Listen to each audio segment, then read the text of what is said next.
everybody. Welcome back to the Inspirelife podcast. And we have a really exciting episode today. We are going to explore the world of nanotechnology and biology with Dr. Maria Mihalcea. Dr. Anna is a medical doctor and she's a PhD. She's board certified internal medicine physician with a PhD in pathology. I think now about 25 years of clinical experience. She's also the author of a fascinating book called A Light Medicine, A New Paradigm, The Science of Light, Spirit, and Longevity. And we came across Dr. Anna's work a little while back, and she's been doing some fascinating discoveries with what she's finding in our blood. And some of you might be aware of some of this information, but I don't think anybody is going to be aware up until the point that Dr. Anna has actually taken it and discovered it. And I remember several years back, like around 2020, we started seeing all sorts of wild videos of all sorts of things with either magnets on the arms or people pulling out weird things coming out of their body from lesions and whatnot, and talk around nanotechnology. And I mean, honestly, Or even cell phones. Do you remember that? Cell phones that could actually pick up on that's right. passerbys, and people couldn't really decipher whether it's actually some people were saying that, oh, they're just carrying cell phones as well. But we were looking at this while we were in Mexico as well, and some people weren't carrying around cell phones, but they were able to get tracked on the cell phone device. That's right. So a lot of really wild stuff that was going on. And if people still think that nanotechnology and biology or medicine is completely conspiracy or sci-fi, I mean, all you really have to do is go to PubMed and plug in nanotechnology and see what pops up. I mean, you'll find over about 150,000, articles showing anything between nanotechnology and cancer, drug delivery, surgical applications, wound care. I mean, it's a big deal. But Dr. Anna has really taken a look at what she is finding in the blood now. And I think particularly since COVID vaccines in vaccinated and unvaccinated. So I'm going to pass this over to Dr. Anna to take us through. If you guys are listening to this as a audio podcast, I highly recommend to come and check out the video as well. You can come and check out Inspirelife.earth and you can learn more about all of that. But Dr. Anna, And welcome. I'm gonna quickly interject. So the episodes to join our private member association, we've had to in order to maintain our freedom of expression, especially in Canada, as well as be able to speak freely on topics specifically like this one. And for you to even come and become a member, what is it for the podcast per month? It's $11 for the podcast per month. So it's really we're probably paying more just to have the podcast platform going, but it's a no-brainer as far as getting the full video. Dr. Anna is also going to have a slideshow, which is going to be really eye-opening if you're able to see this in video form. All right, Dr. Anna, welcome to the show, and I'm going to pass it over to you. Thank you so much for having me. So what you were talking about, that nanotechnology seems kind of far out there. If we understand that in medicine and in medical school, we're not really being taught about microelectronics, about biotechnology and nanotechnology, but these are fields that have been growing for more than 20 years and are now actually part of major GDP in the United States and worldwide. And it turns out that nano means a billionth of a meter, and that the COVID-19 injections, which I call bioweapons, they have a size, so they're operating on the nanoscale. And the reason why that is important is because the laws of physics are different there. So there's a lot of things that can be done on a nanotechnological scale. And where this background really comes from is also, so I was invited through different physicians group. I met Dr. David Nixon, and one day he said, hey, do you want to take a look at the vials? And then I did see self-assembly and nanorobotics, and I got my own microscope and then started researching this.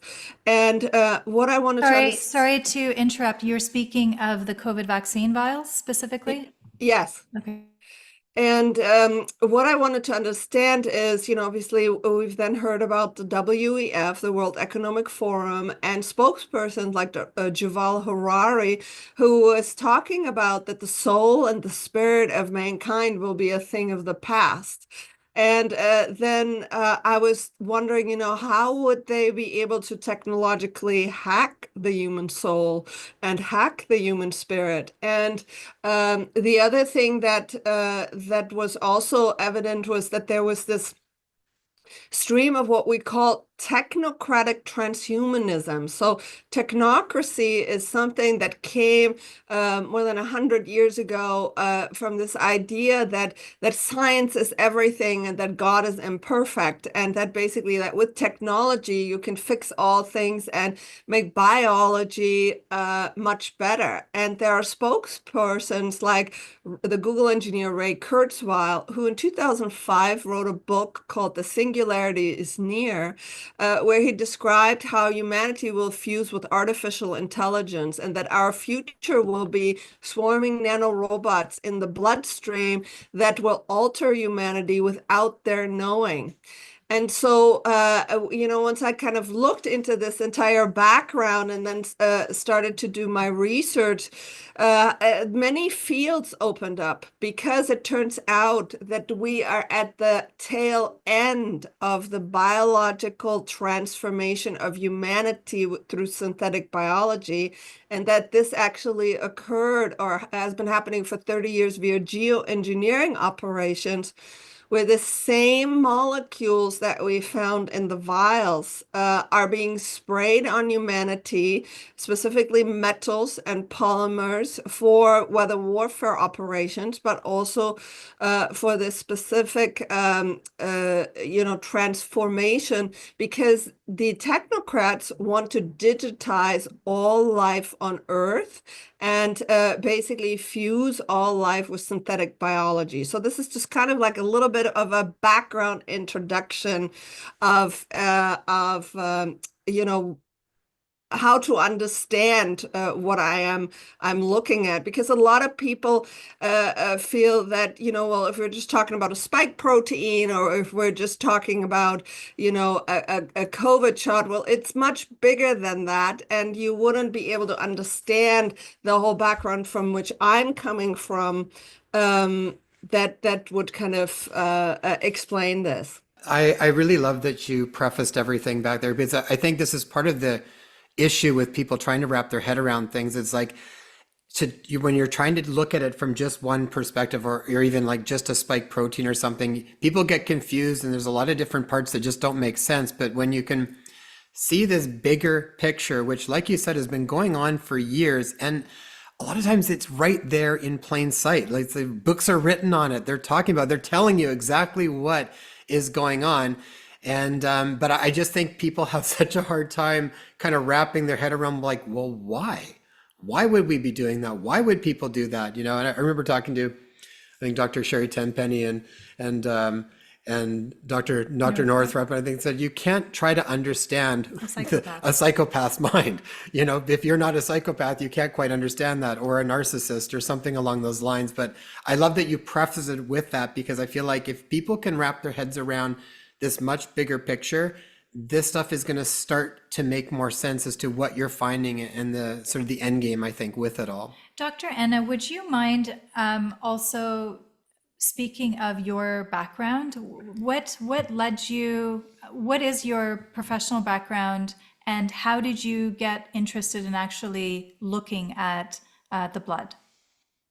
Um, so my background is I'm an internal medicine physician, and I did a PhD in pathology. Specifically, I did a lot of cancer research in my earlier years, and then I became a geriatrician. I was a hospitalist for a while, medical director for Geriatric Center for Excellence. And then I realized that allopathic medicine is not really healing people.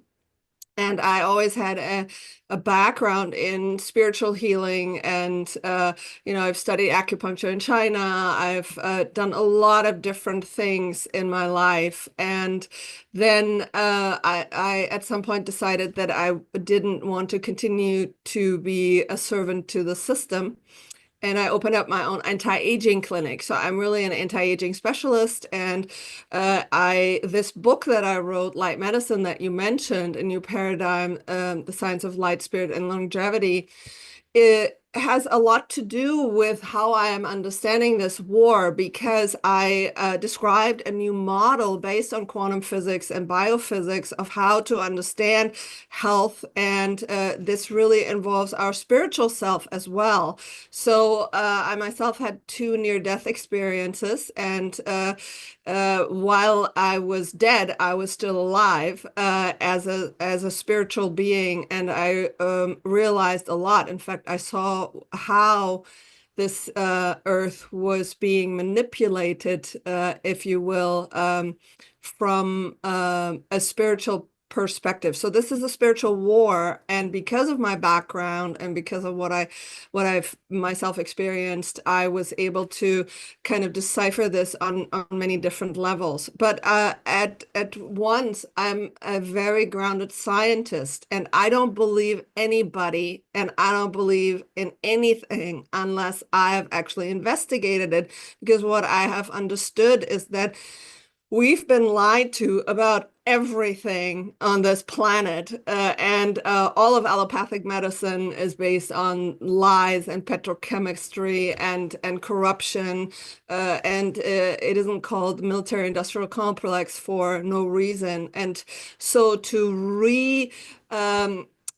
vamp my own understanding and library within my own head. Well, what is the truth? I understood it from many different ways. So I studied, things like quantum physics, like biophysics. I studied, microelectronics. I studied this history of the cabal, the Illuminati. How did Operation Paperclip bring the scientists from Nazi Germany over? Did they infiltrate the military-industrial complex? How's that satanic mindset still alive here today? So my education has been extremely broad because I wanted to understand the background of why. That's beautiful. Beautiful. Thank All you. right, take it away.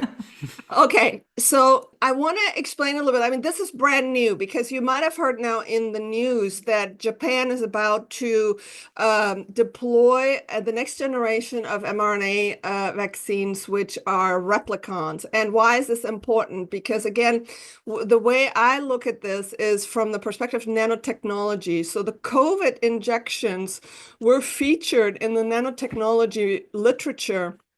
And it really describes that these are machines. They are not RNA or DNA vaccines. They are machines, bio-nano machines. And these machines now have the possibility to self-amplify and replicate. Why is this important? Is because self-replication in nanotechnology, particularly in the military literature, is considered a weapon of mass destruction, because there is a scenario called the gray goose scenario that states that if you have nanomachines that self-replicate in an uncontrolled manner and they use the energy of the world, that they could annihilate the world. And this is something that you can read about in Ray Kurzweil's books and in the technocratic literature. So the reason why this is important is because, I've done research on the antidote specifically of how to disable this mechanism, but I look at it from a dual purpose, meaning the military literature, specifically the document called Cyborg Soldier 2050 by the United States States Army, discusses that the healthcare system will be used to make people, get people used to the concept of cyborg, being part machine and part biology. And specifically, Ray Kurzweil discussed that in the 2030s to the 2050s, eventually the plan of the technocracy is to phase out biology so that the only thing that is left is machines. These machines are controlled by artificial intelligence, and there is a society called the IEEE of engineers who, for over 20 years, have developed the intra-body area network. This was what Thea was discussing, that we can measure MAC address phenomena from the injected individuals, because these are biosensors that are implanted in the human body that send information up into the cloud. So what I want to say is that these injections contain machinery, and in the biotechnology sector, they are actually called this way. Now, what is the machine? The machine is encapsulated, number one, by a polymer lipid nanoparticle. It's not a lipid. That's a misnomer, because according to even the Moderna patent, there are stealth nanoparticles in the shots which contain polymers like polyvinyl alcohol, which is plastic, or meta-acrylates, which is super glue, or polyethylene, which can be polyethylene glycol, but can also be other plastics, polyamides, which are silk, nylon, and Kevlar. So this capsule is a polymer, and polymers are plastics that can start to grow. They need a start signal to make them grow, which contains metal. The start signal contains a complex of aluminum and titanium, which has been found in the vials. And what it will do, it will then self-replicate. This liposome can contain a cargo. So it can either have a cargo of mRNA, which is what we were told, but many teams around the world who've looked at mass spectroscopy at the vials, they didn't find phosphorus or nitrogen, meaning these are elements that are needed to create molecules of life like mRNA. So where is the mRNA? Steve Kirsch didn't find mRNA. Dr. Daniel Nagaz didn't find it from Canada. The University of Argentina, Dr. Marcela Sangurin, didn't find mRNA. So what is the cargo? Well, I will show you microscopically. So people have a lot of conversation about viruses, and they say, well, there are no viruses and nobody has isolated the virus. But in nanotechnology, there's something called a virus-like particle. And what is a virus-like particle? It is a structure that's made up of molecules that has the ability to self-assemble, to grow itself, that mimics a virus particles, but doesn't have the genetic material. Now, if you take a virus-like particle, which is an artificial synthetic biological construct, and you envelop it in a liposome, this thing can become contagious, and it can self-replicate. This is a excerpt of the Moderna patent from Karen Kingston, who's done phenomenal work to really also corroborate my findings. And what it says is that there's a polymer-based self-assembling nanoparticle, such as, but not limited to, microsponges that are fully programmable. So what this means is these things are like computer chips. There can be a software program installed into them, and that installation is not necessarily biological. It can contain modified mRNA, which is again a synthetic biological construct, but it can contain other things that we know from the patents, like metals, like even radioactive isotopes like uranium and other things. So now here is where the story begins, because in 2020 and afterwards, people were seeing these very strange filaments in the blood, and the blood had what called rouleau formation, meaning extreme clumping of the red blood cells. So this is unvaccinated blood. And after I started doing research with my dark field microscope, dark field is very important because in order to see the nanorobots, you have to have a dark field microscope. You cannot see it in bright field. And so what I would see were these strange bubbles that initially we thought, well, maybe they're air bubbles from under, the slide cover, but they would then self-assemble these things that are actually microchips. These are micro robots that are literally developing microtechnology. And the problem was that that I was starting to see it in the unvaccinated from what's called shedding. So at this point, it is evident, and this is from the Pfizer document of the COVID-19 trial, it says that if an unvaccinated man inhales the air around a vaccinated woman or test subject, that man can transfer the vaccine to another unvaccinated woman. So this means shedding. And because this stuff is at a nano scale, nano is so small, it acts like a gas. It can enter through our skin. We can breathe it in. We can inhale it. So basically, if you look at Peter Daszak's work, there was the intention of creating self-spreading vaccines to vaccinate the population, and they actually did this. So this is the Pfizer-BioNTech vial that I have been looking at, and I've been documenting what is in it.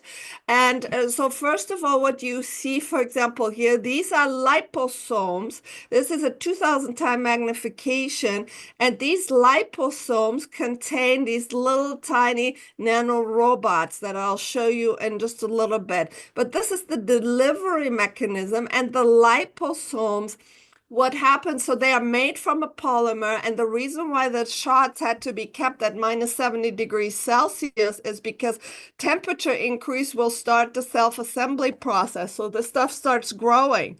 And basically, that then creates this technology. So this liposome here is now under a slide cover, and what you can see is the swarming nanorobots within it. And this right here is again 2,000 time magnification. So one of these little dots that are moving here, this is the solution of the COVID-19 bioweapon. You can see all these blinking lights, which are micro robots. They're programmable, they're artificially intelligent, they can build things. So these things are within these liposomes and within the solutions, and they self-assemble and they self-replicate. Now, this again is a view, a 200 times magnification, and what you can see is all of these blinking lights. So what's been shown is this quantum dot technology. A quantum dot is a nanotechnological device that can carry a cargo, but it is fluorescent and it emits light. And you can clearly see that there is a lot of blinking lights in here. And here you see a construction zone that is assembling microchips. And how do we know these are microchips? Because we worked with nanotechnologists and electrical engineers. And we were, for example, David Nixon did experiments with leaving a drop of the Pfizer solution to dry, and it emitted up to 72 different unidentified MAC addresses.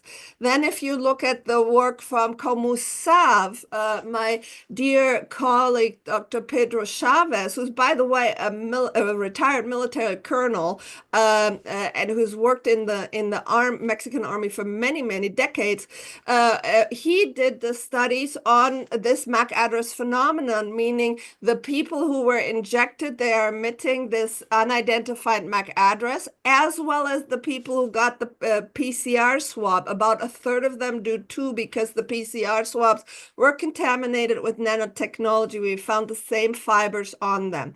Here's a larger magnification, 2,000 times. So I want you to really look at these blinking lights, and here are these microchips that are assembled, and this is an intelligent process that starts from the nanoscale. Now, when I go to 4,000 times magnification, I can see up to 500 nanometers small. I can see into the nano range, and the effect is enlarged because these things are emitting light.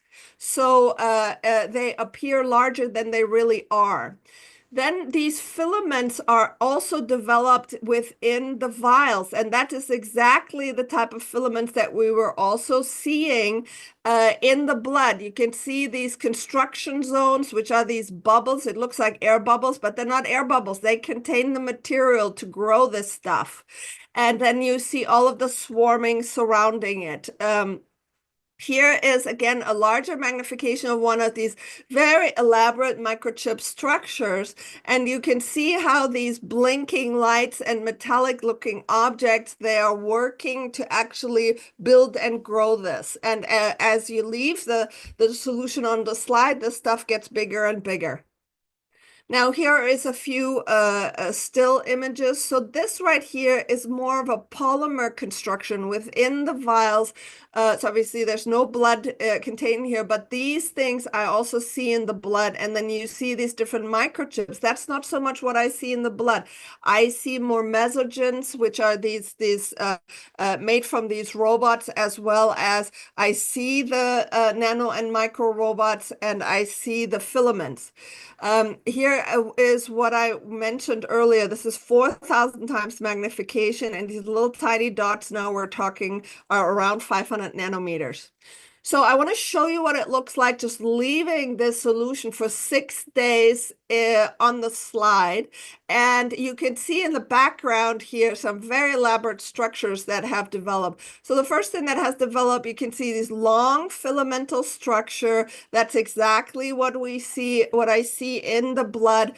Now also of the unvaccinated. Here's a comparison. This is unvaccinated blood. You see this ginormous long filament. Here's a construction zone. And the blood is in distress. It's in rouleau formation. Blood is supposed to be flowing. It's all clumped up. So how do people that are contaminated get chronic fatigue, brain fog, heart palpitations?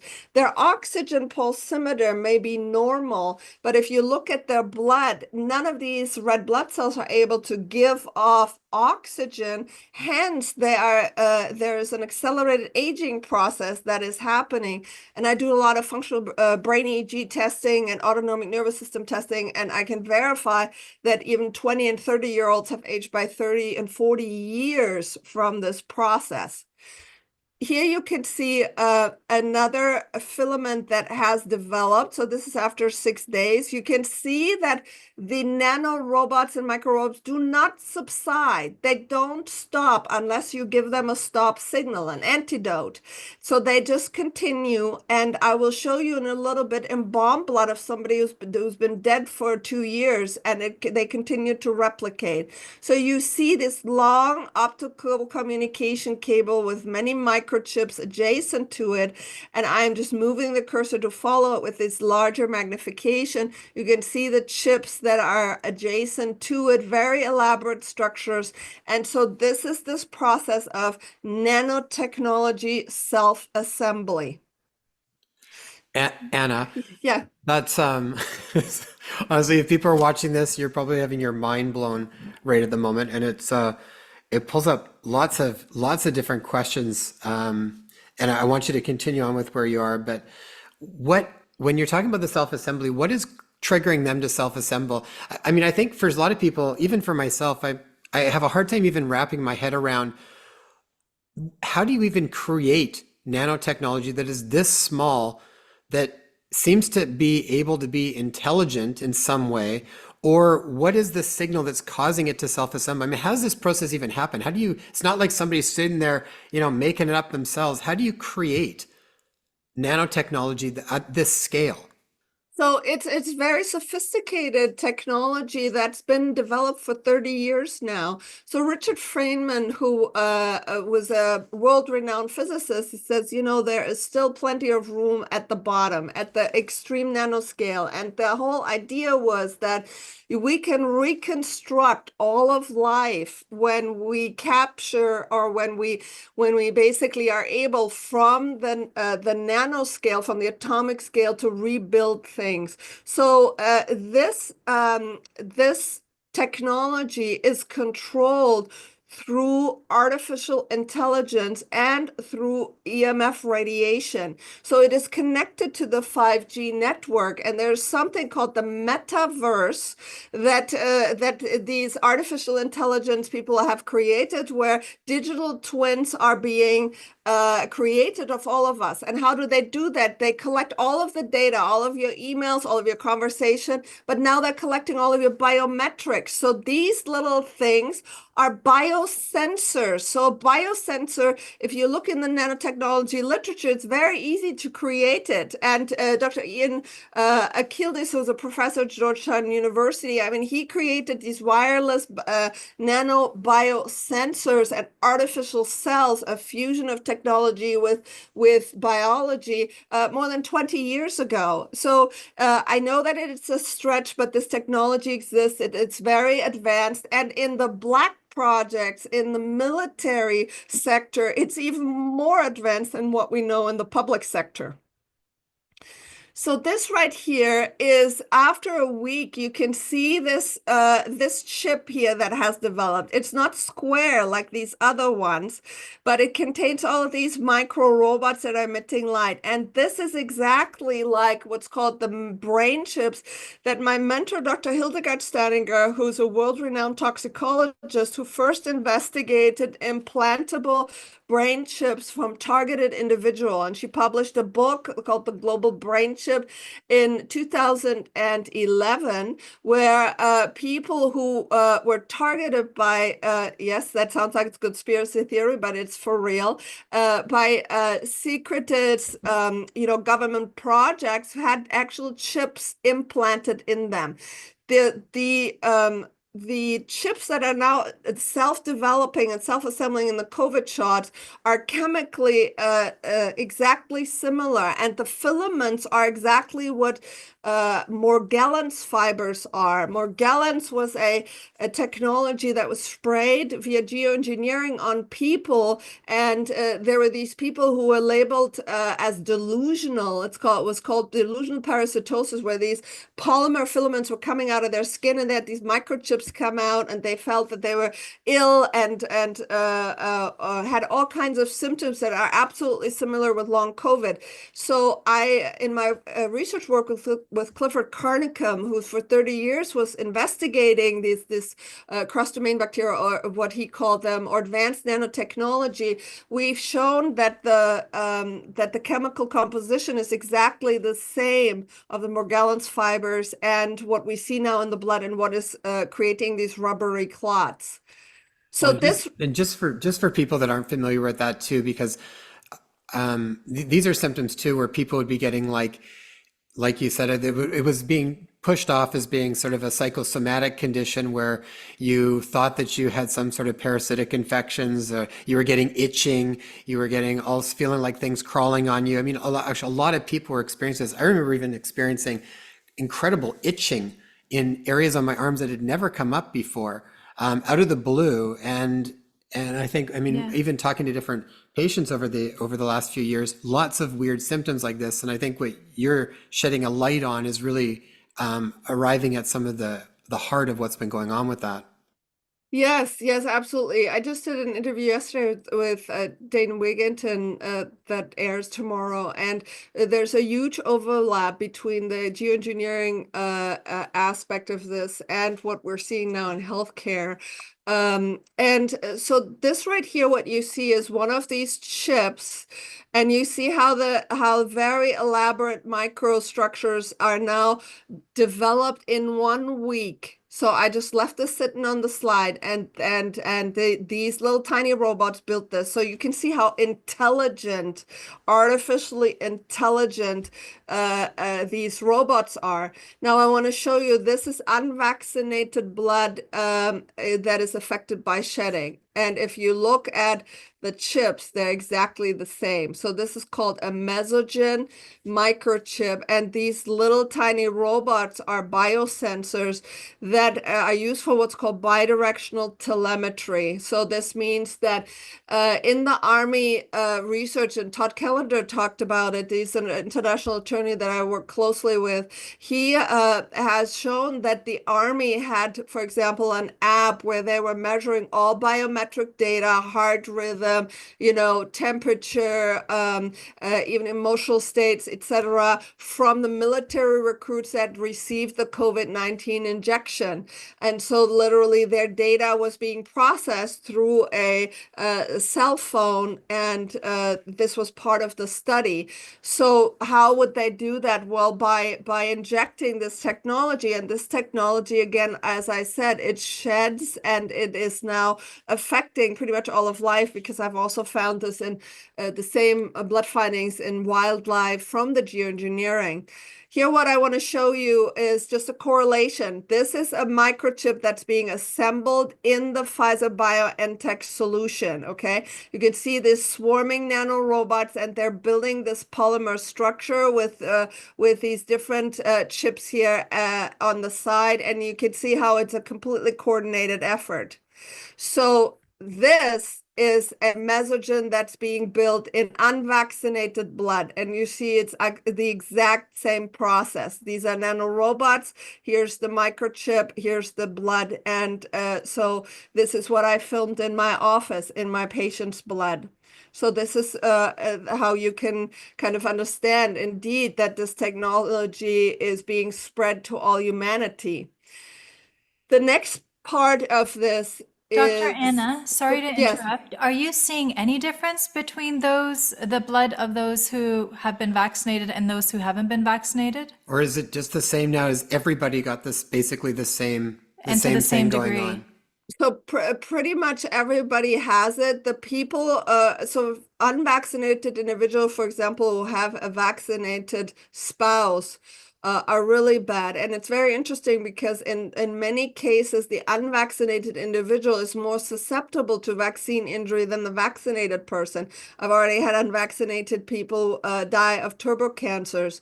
There was a recent study published by my colleague, Dr. Youngmi Lee from South Korea, where she had incubated these vials for over 2 years. And she's also done, so not only did she find all the same self-assembling nanotechnology, but she's also done studies on vaccinated individuals. And for example, has looked at sperm of somebody who 3 years ago got a shot, and in their sperm, the technology was found, and same as in the blood. Do I think that there's still a difference? I do think that this software installation program, because this stuff wraps around neurons, it passes the blood-brain barrier. And if you see that many vaccinated individuals have been cognitively impaired, they're not able to process certain information. Even with all of the evidence, people are still doubting that this COVID shot was a biological weapon, even though it has killed millions of people. And I believe that this is because the AI interface is basically programming the technology. I just want to explain real quick that I did a lot of research on the topic of artificial brain synthesis. And what they did, for example, there's a book by a former professor of Georgetown University in nanotechnology. It's called Nano Brain, The Making of an Artificial Brain from a Time Crystal. And this research was also militarized, and it's mentioned in the book that there's Black projects about it, but they achieved creating an artificial brain out of hydrogel, which is the polymers that the encapsulation of the COVID shots are being delivered to, and carbon nanotubes, which is graphene. And the reason why it works to create an artificial brain is because consciousness in the human brain is being is being processed through the microtubules. The carbon nanotubes have the exact same diameter as the microtubules in the brain.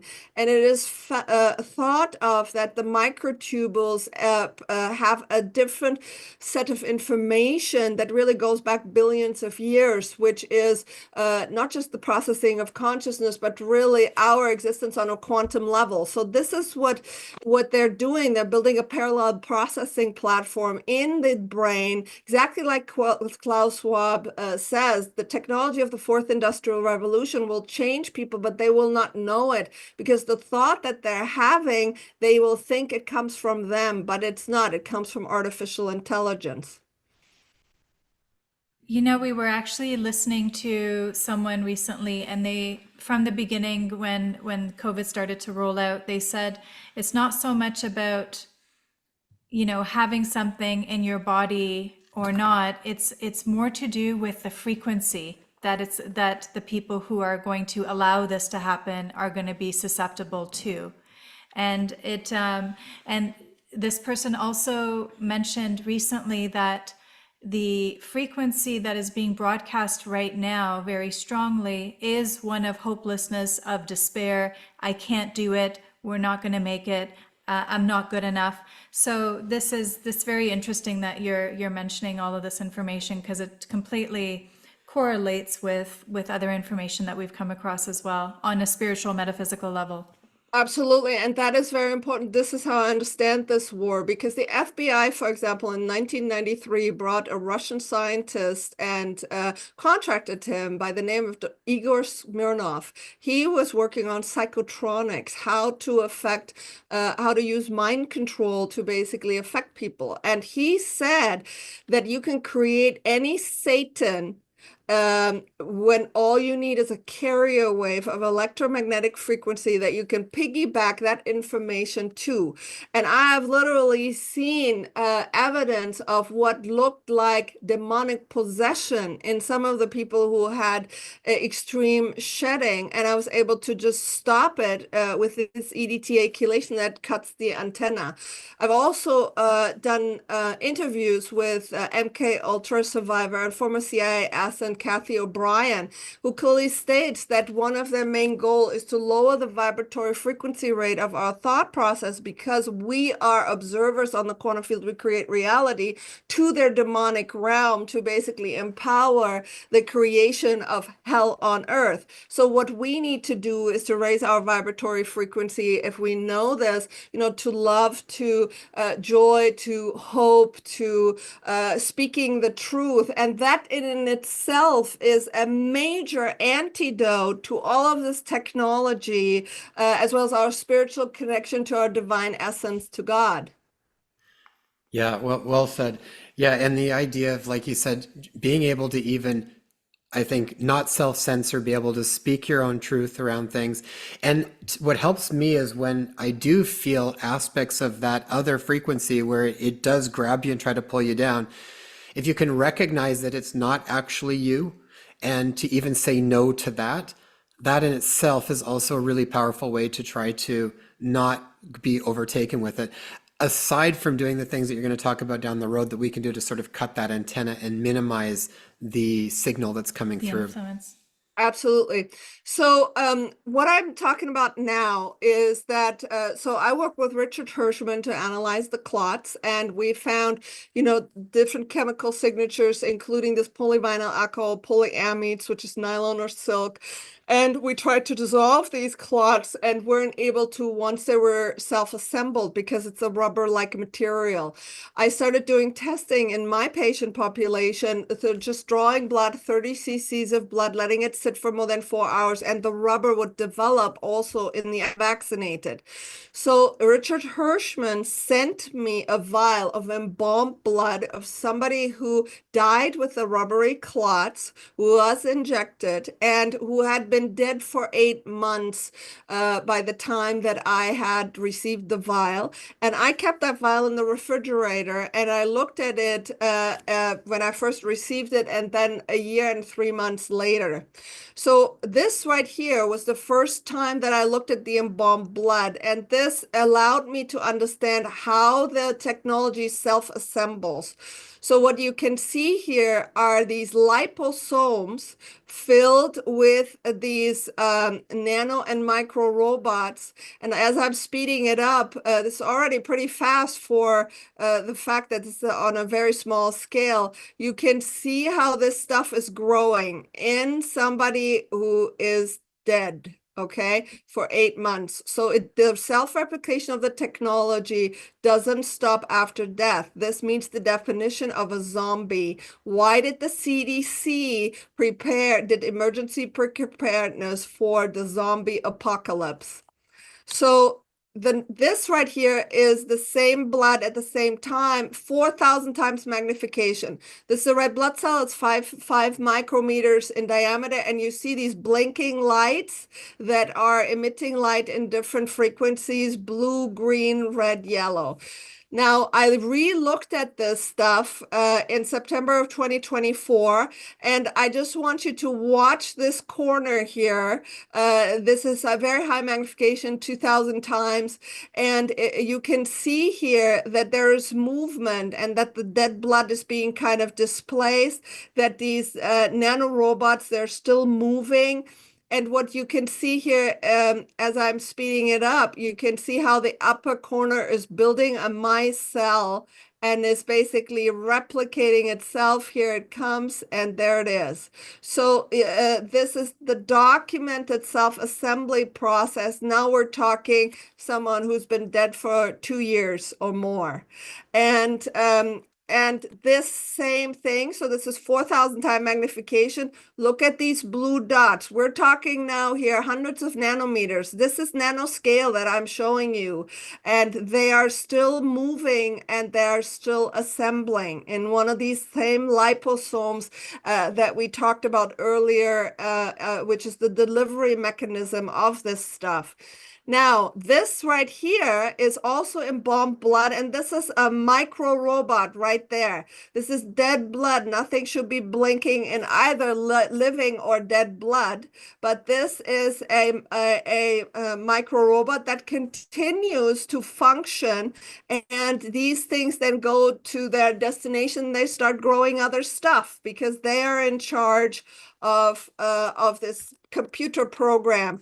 This right here is another video. Again, this is embalmed blood. Nothing should be moving in here, but you see all these blinking lights are nano and micro robots that are moving to their destination, and they're continuing self-replication more than 2 years after death. How do you know they're artificially intelligent? If you follow their trajectory, they're able to maneuver around a red blood cell, around any obstacle. You see it right here. They can flow, and they communicate with each other through light. This right here is unvaccinated blood that I've seen in my office. I want you to focus on this little light here. And look, this is a robot that is emitting blue light, okay? And it's swimming in unvaccinated blood. Nothing in your body should be emitting light or be blinking or, this is not biological. Here are smaller robots, but you can clearly see this thing is a micro robotic device. Now, let's talk a little bit. Dr. Yes. Anna, sorry to interrupt. So what was surrounding it? Those were blood cells? Those were... Yes, all of these are red blood cells, and these little guys are white blood cells. So that's blood, and it's swimming in blood. Okay, thank you. So these are some of the early experiments. So I'm a certified chelation practitioner, and I use EDTA, which is a molecule that binds to metal to detoxify people from all the metals that are in their bodies, including that they get from geoengineering. And early on, what happened was that I was targeted and I almost died, and I had to regenerate myself. And I used vitamin C and EDTA and peptides, and I got myself back alive and functional when I had extreme symptoms, hospitalized with respiratory failure, and COVID positive, supposedly. In terms of this right here is an experiment with unvaccinated blood. Here you see this rubbery thing that has developed. Nothing's supposed to be developing in serum. And when I put EDTA in it, it wasn't developing. And when I put vitamin C in it, it wasn't developing. So, and what happened then was that later on in 2023, I found the Moderna patent. So I'd already been treating people with EDTA and vitamin C infusions. I saw that people got better, their brain fog went away, their chronic fatigue went away. I was able to clean their blood. But here's the patent that says that if you want to inhibit the nanoparticle formation, that you would use a reducing agent, which is an antioxidant, and a chelating agent. And by that time, I had already done courses in polymer chemistry. And it turns out that since the start signal of a polymer to grow are metals, particularly aluminum and titanium, when you give a metal chelator, it stops the proliferation. But in the polymer chemistry class, it said certain polymers have different chelating inhibition. So, for example, people are saying, well, I'm going to use DMSO, I'm going to use zeolite. It turns out that it doesn't work for polyethylene, which is the main one that inhibits that is used in the COVID shots. So what this says here is a chelating agent and a reducing agent, and then goes here exemplary antioxidant or ascorbic acid, which is vitamin C, and exemplary chelating agent is EDTA. So what I've been using, then I got a confirmation. There's another patent as well that shows that you can stop the hydrogel proliferation within 20 minutes with EDTA. So here are some other tests that I've done just recently. So here you see the calcium EDTA. You can see the Pfizer vial. You can see vitamin C that I'm using. And I also did testing with tobacco solution because La Quinta Colonna had reported that nicotine solution dissolves the microchips in dental anesthetics. So I just wanted to see for myself. Here you can see the Sorry, Pfizer. Dr. Anna. Yes. Dr. Anna, you were saying with dental anesthetics, can you speak of this? Are you saying that this technology is also present in dental anesthesia?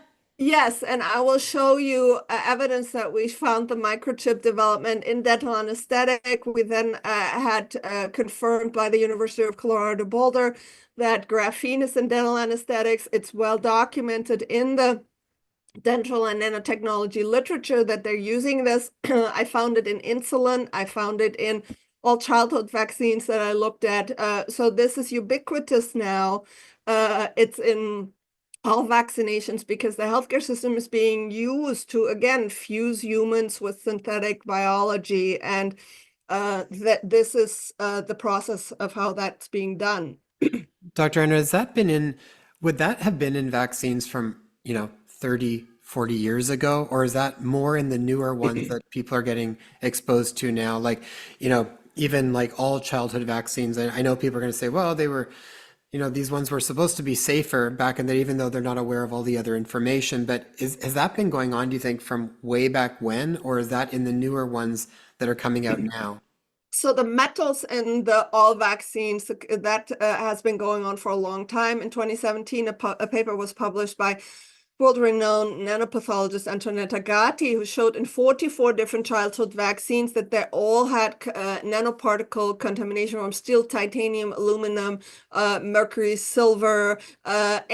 So she documented that. And the whole point is that I work a lot with weapons experts and military experts now because they understand what I'm saying. And Mark Steele, the weapons expert from the UK, clearly says, so the reason why you use metals in vaccines is because they're militarized wetware. So if you want a society where Big Brother is watching you at all times, the more metals you have in your body, the better the satellite reconnaissance works to actually track you. And then via GPS, that's part of their program. And then if you have the 15-minute cities, the whole point of that is to basically put people into them. They're already able through artificial intelligence to monitor brain waves. So there will be something called the thought police, that even if you have a thought against the agenda, your digital currency, digital ID and digital money will be turned off. So all of this is not science fiction. Look at China. They're already doing this. The vaccine passports are being rolled out in Europe. And this is the point of this, the technology for global humanitarian control and to create the absolute slave race is exactly this technology. And if they've already got that in everybody, why do they need to keep giving more and more and more? Is it just to amp the signal up to be able to have a better reception, or like it feels like right now, especially if we're looking at that, and then the metals that have been going on for decades now with geoengineering and what we're seeing in the sky from chemtrails and stuff, bombarded by a lot of these heavy metals. Why more and more and more does it seem? So the plan of the United Nations is to give 500 vaccines per person by 2030. And more and more and more is because part of it is also depopulation. Remember, they want to reduce the world population to 500 million. They want to kill 7 million people, billion people. And, people are pretty resilient, even though with all of the poisoning that we've been encountering through the vaccine, through geoengineering, et cetera, people are still thriving. But now what they're doing, they're attacking fertility, because basically these shots are also, as we know, cause infertility. And the plan is really for this global push that, so for example, whistleblower Celeste Solum was in 2018 at a military workshop on transhumanism, and they had said that by 2025, no natural human will be alive. Wow. So this right here is, so again, the Pfizer vial, you can see all the blinking lights. And then I put 1 drop of EDTA and 1 drop of vitamin C on the slide, okay? And this is what you see within minutes. So we're talking about the remedy now. Yes. So this just bombed the nanobots, and it precipitates the polymer completely, and there is nothing moving in there. If you see here, this is a larger magnification. There is none of that swarming, nothing is blinking. And what you just have is the debris of the hydrogel that just precipitated. It looks like a detonation ground right now. Absolutely. So this is 2,000 times magnification, and none of the bots, you can see nothing is moving, because basically what I believe, so the quantum dots, they actually have a piece of metal in the center, and you see when you pull that out, it cannot function anymore. So this is confirmation of what I've been doing, and this right here is a video of how fast it acts. So what I did in this video was I filmed immediately after the drop of EDTA and vitamin C hits. So you can see the drop hits here, and literally the precipitation is immediate.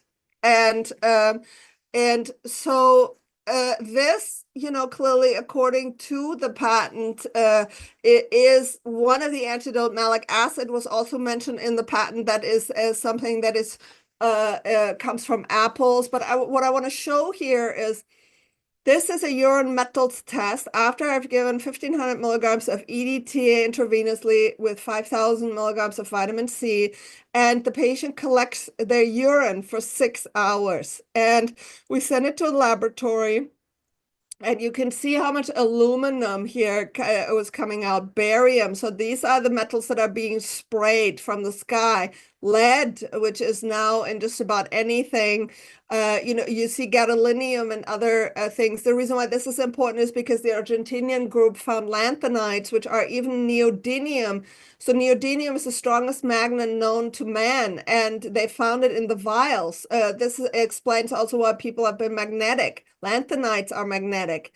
And so here is uranium, radioactive. They also found it in the vials. So all of these metals came out with one infusion, but you can give EDTA also orally, and you can obviously give vitamin C orally. So this is something that people can do. This is what the blood looks like when people come to me. You can see that the cells are in extreme distress, oxidative stress, and you see these polymers in there because the technology uses us as a battery. This is called energy harvesting. And so they made these micro robots in a way that they're able to use our body temperature and our chemical energy, our energy molecule called ATP, to actually fuel themselves. And this is how they create these rubbery clots, because the blood dies. So this right here is the same person after treatment for 3 days. We did a couple chelations and one vitamin C infusion, and you see that the blood is normal. And so how does that happen? Well, EDTA and vitamin C are electron donors. We just cleaned up the robots, and you can see that it's restored. So that's how you can regenerate the chronic fatigue, the brain fog, etc. as well. Dr. Anna, what does EDTA stand for? It's you can look it up. It's a pretty long name. What is it exactly? So it's a molecule that binds to metal. It's been used for over 100 years for metal detoxification, and EDTA chelation therapy has been utilized for reversal of arteriosclerosis. Okay, and so that is the EDTA in itself has been shown that it actually cleans out the plaque from the arteries. So this is why it's been used for so long. And there's a medical association, the American Association for the Advancement of Science. They train chelation practitioner.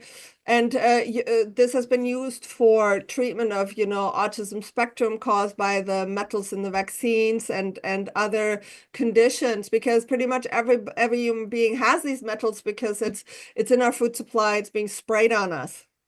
Dane at geoengineeringwatch.org actually does a great job in documenting and sharing information about geoengineering that's been going on. So we highly recommend that. We're going to post a picture here for audience to see as well.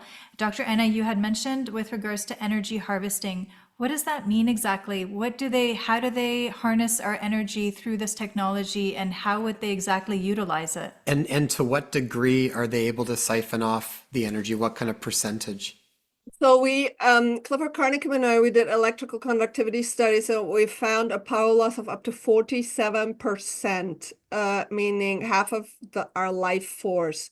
And in the nanotechnology literature, it discusses how they can use temperature, they can use our, even things like the motion of the blood, but also the ATP. ATP is what our mitochondria, the powerhouse of the cell, makes.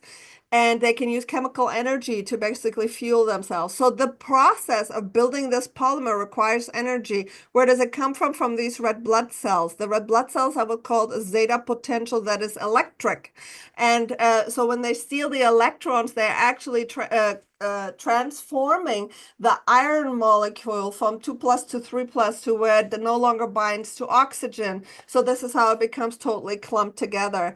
So that it's called energy harvesting, and you can look up the electronics literature on intra-body area network and how they're doing that. Anna, some of this rolls over really well with work that I know people like Dr. Jerry Tennant with Healing is Voltage and looking at all of that and the body electric and some of these different books that have talked about this. This just adds a whole nother parameter to what's going on, and even why I think doing the things that naturally restore our battery and grounding and some of the different work actually can help to restore some of that, but at the same point dealing with all of this stuff in the back end. Yeah, so what's very interesting is, I know Dr. Tennant, and obviously in my book I also speak about these modalities. So what's very interesting is that the technocrats, they have told us that natural medicine and electrophysiology and that all of these modalities of healing, that they're bad and we're just all quacks if we're doing it. But the way they're attacking us is exactly through that mechanism. And the reason why I understand this technology is because I know about, biophysics and electrophysiology and all of that. And that's basically how I have, kind of prefaced the regeneration, because you need to learn about electronics. Yeah. And are you finding any other markers in the blood, or like, are you seeing any other changes? Like if someone was to get outside of dark field microscopy, if people are going to get certain markers in their blood to be evaluated, like we had talked about, in other past ones with where they were talking about with the cardiovascular and clotting like D-dimer and troponin and whatnot. But are you seeing anything else as markers in the blood that would also give people an idea of what might else be going on? Not sufficiently. And the problem is that the nano and microbes are immune evading. They're specifically made like that. So in severe cases, obviously, you can see an elevated C-reactive protein or maybe liver enzyme abnormalities. You can get symptoms like heart palpitations, which I can reverse in one IV EDTA chelation. It just goes away. But what I'm saying is that I used to use D-dimers, but then I saw that it wasn't sensitive enough, because I can take look at blood of completely asymptomatic people and find this technology, and they have no idea that it's happening. This is why this is stealth warfare. This is worse than the nuclear bomb. The problem is that, in a war situation, people were looking for, the airplanes that are dropping the bombs, etc. The bomb has dropped, but people are unaware of it. This is why it's so dangerous. Dr. Anna, they must be aware of the remedies then. Like if there must be people involved in, Because they're getting exposed to it as well. they're getting exposed to the geoengineering, they're getting exposed to the shedding. So they must be aware of this remedy as well. So, people are always asking me this question. If you look at the literature and what the technocrats said, they want to fuse with technology. They want, because they believe that uploading their consciousness into the cloud and will make them immortal. And you can see this, even just read Ray Kurzweil's book, The Singularity is Nearer When Humans Fuse with AI.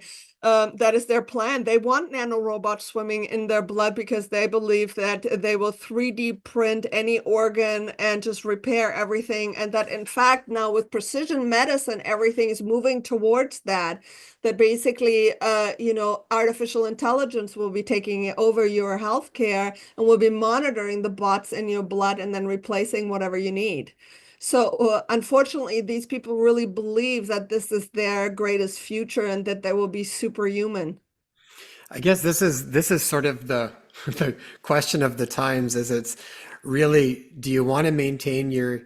your humanity and your humanism, or are you wanting to merge? And I do really feel like there's very different paths, because for some people would be genuinely really excited about the potential on what could be done.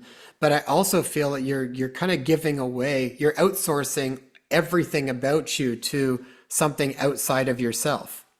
That's exactly right. So the idea of free will, which is the definition of a divine human being, with a soul and a spirit, you have to have free will. When your brain is merged with other brains, or when your thoughts are given by artificial intelligence, as the engineers are discussing, that AI can actually look at your quantum potentials, and if what you're thinking isn't your greatest future according to artificial intelligence, it can insert a parallel you thought in there. So you're basically modified, and you're not in control.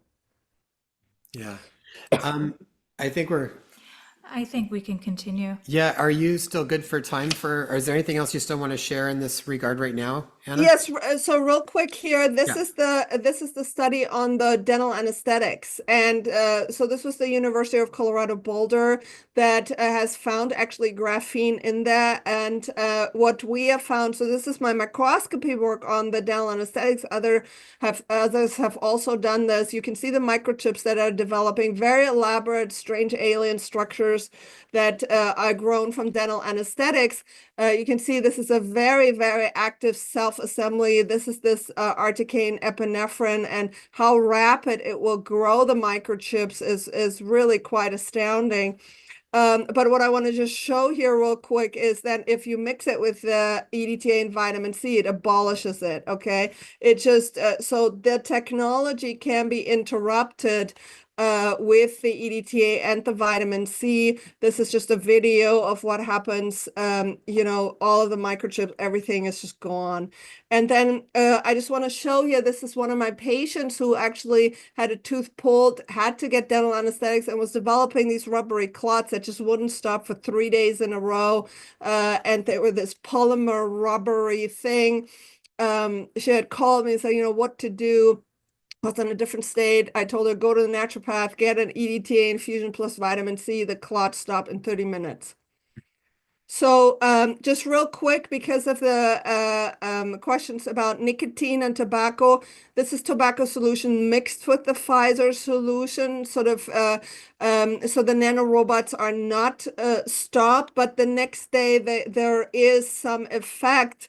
So the this is actually 6 days later. Sorry, I left it on the slide. So remember that the Pfizer vial itself will continue to have nano and micro robot activity. But here you can see that there's a lot of self-assembly happening. Some microchips certainly still have developed. This is the tobacco solution. So it helps somewhat, but it's not the ultimate antidote. So I would use it in addition. And obviously we know about people discussing nicotine for long COVID, etc. So people can use these lozenges or patches at 7 milligrams if they find that helpful.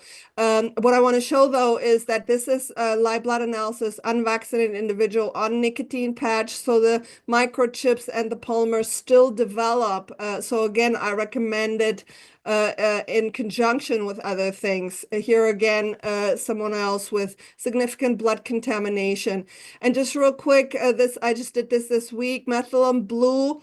I had read that in order to pull methylene blue, which is an ultraviolet blue dye and an anti-aging molecule, if you want to pull that out of wastewater, they put hydrogel in there because there's a magnetic bond between the two. I've been using methylene blue for, cognitive regeneration and anti-aging purposes. So when I mixed it with the blood, the methylene blue, it wasn't developing the rubbery clot. So I'd been using it as an antidote, but I just did the study on the Pfizer vial, and when basically right after mixing, there was some precipitation. Again, that's what I've seen previously. I've done studies on, for example, budesonide, which is loaded with micro robots, and the methylene blue was binding to them. And so the next day, in 12 hours, the nanobots were basically gone. And these are micro needles from methylene blue. They basically are, like I said, magnetically attracted to this stuff, but there's nothing moving anymore. So that was another tool in the toolbox. So general treatment outline detoxification, you can use liposomal EDTA, microsomal. I use Dr. Ed Groups from Global Healing, and you can use it enteric-coated or as a rectal suppository. You have to have it a delivery system for EDTA, otherwise it gets degraded in the gut.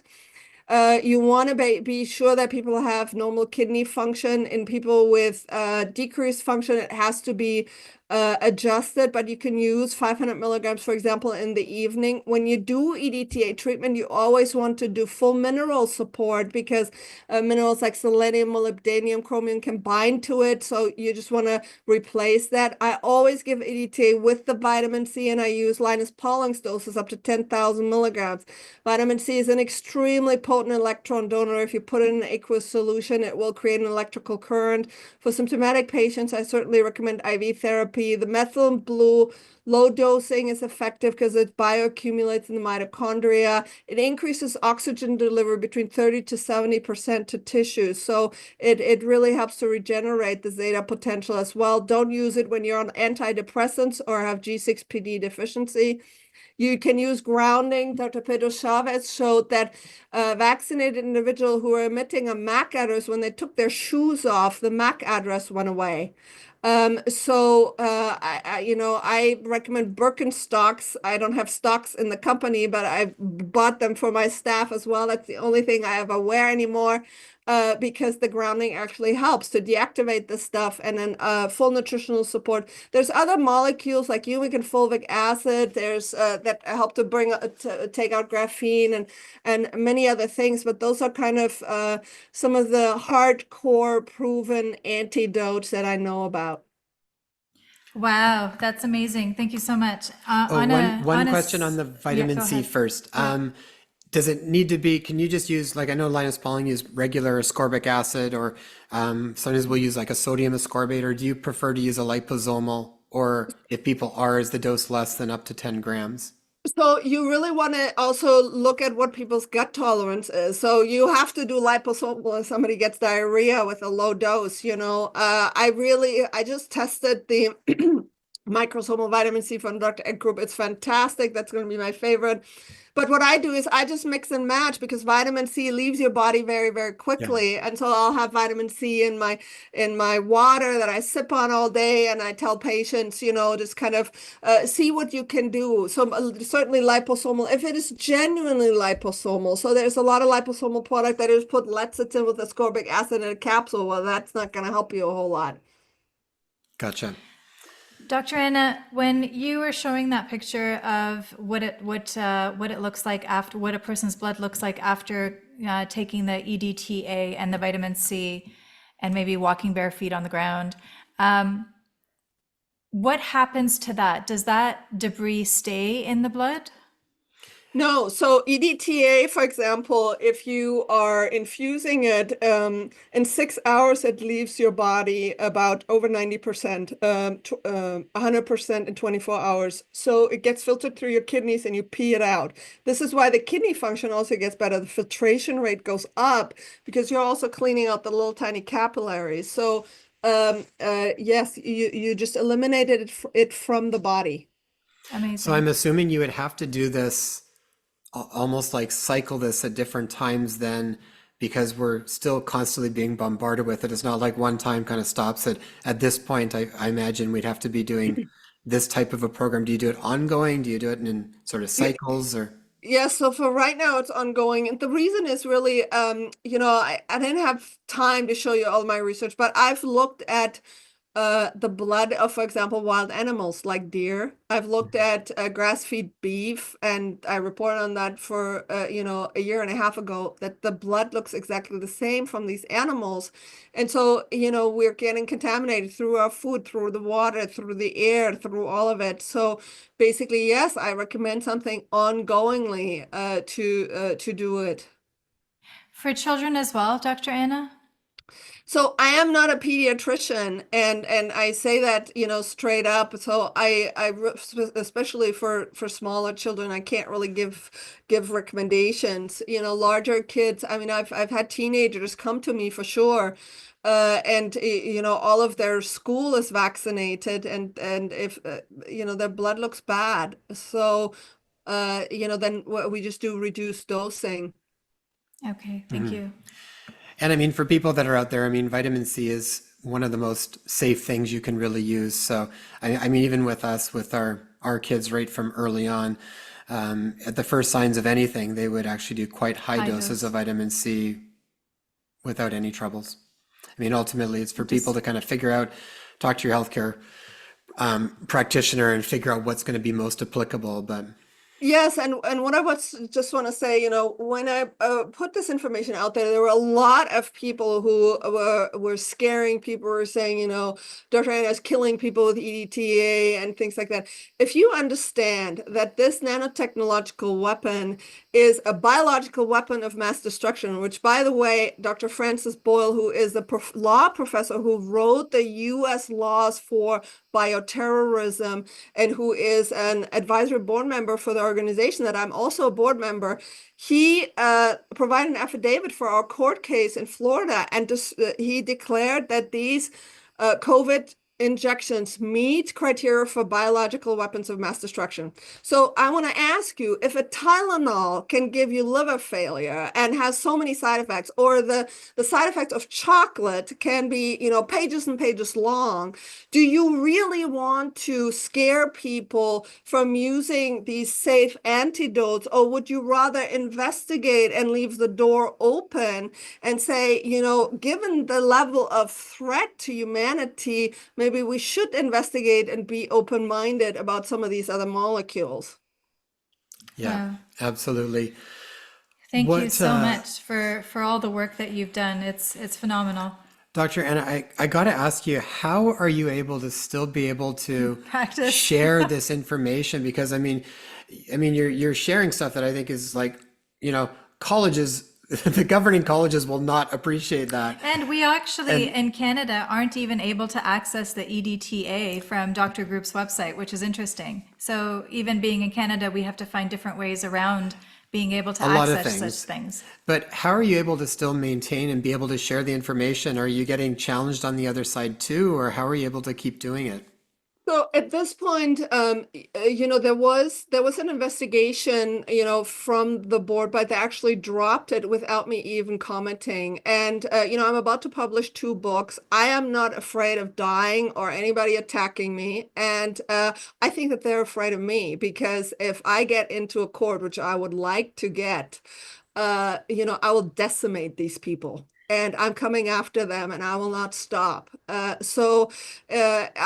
have no concerns. If you really understand the survival of the human species is at stake, and if we, the people, say no, you don't get to do this anymore, and we continue to speak our truth, the tides will turn regardless. And we're soldiers on a battlefield, and so far I'm still around, and like I said, I will not live as a slave.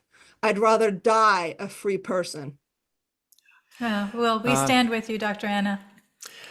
Dr. Anna, I so appreciate the work you're doing, and I really love this conversation. We'll have to do a follow-up at some point and see what's coming up. We will share this out. Anybody who does listen to this, please share this. This is incredibly important. I would say this is some of the most important stuff you can do at this point in time, is share this, because this is everything Dr. Anna is talking about. Go look it up yourself. It's all there. Most of what she is talking about has been talked about for the last several years. It's often there in plain sight. People just can't wrap their head around it or don't want to, but I really feel like we need to open our eyes and start looking at it, because we're in end times here. We need to act. We can't just sort of sit with our eyes closed. Dr. Anna, any closing statements before we share where people can reach you? Again, people are often afraid, and this is why they close down. But knowledge is power, and you learned about something horrifying, but you also learned about the potential antidotes, and this stuff works. So I think that we should take heart. There are solutions, and we can make it through these times. Yeah, absolutely.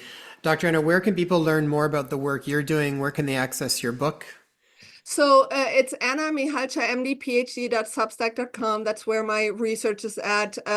My book is available on Amazon, and I am about to publish 2 new books: Transhuman, the Real COVID Agenda, Volume 1 and 2. So those books, if you want to get those and send them to all of your legislators and law enforcement and anybody, it will have the evidence of crimes against humanity that I've uncovered in there. And this should be part of every court case in the world. And if you need me as an expert witness, if it's a criminal case, I'm happy to show up. Amazing. Dr. Anna, bless you. When are you expecting the books to come out? I am very hopeful that we can do it within the next month. Amazing. Okay, we Okay, will have to have you back. Yeah, and keep us posted when it does, and we'll share that out as I well. have one last question, if you don't mind me asking. Long COVID, I've heard that a lot. And does that have to do with COVID, this bioweapon that they have unleashed, or is it that have to do with the vaccine or this injection that they have put out? So what I showed you in the blood, so I've looked at blood when people had COVID symptoms, and they're full of these filaments and the nanobots. And so long COVID symptoms like the brain fog, the heart palpitation, etc., if you do this regimen, it will completely reverse because their blood isn't clean. So if anybody wants to do health care and really help people, get a microscope, a dark field microscope, because you will learn so much. And when the blood is clean, the person is healthy. When the blood is contaminated, they're not, and you can fix it. Huh. So whether it's from shedding, whether it's from the stuff that we're getting from our water, through our air, or through the injection, regardless, this protocol is able to remedy that. Yes, yes. And on my Substack, you'll find cases, for example, because I do functional brain EEG studies, and I show exactly, how the hippocampus has been attacked, the voltage is very low, and how you can functionally age reverse somebody by 30 years in their brain function in 2 months with this regimen. I've shown it with, heart palpitations. I have cases there where people went to the emergency room 3-4 times, and, the palpitations wouldn't stop. And we do a couple chelations, and the palpitations go away. And they don't come back. Amazing. There's so many people that come to mind right now with the symptoms that we've discussed today that I know would benefit greatly from this protocol. So we will also be sharing this far and wide. Thank you so much, Dr. Anna. What an absolute pleasure. And thank you so much for your time, Dr. Anna. We look forward to talking to you again soon. Thank you so much for having me.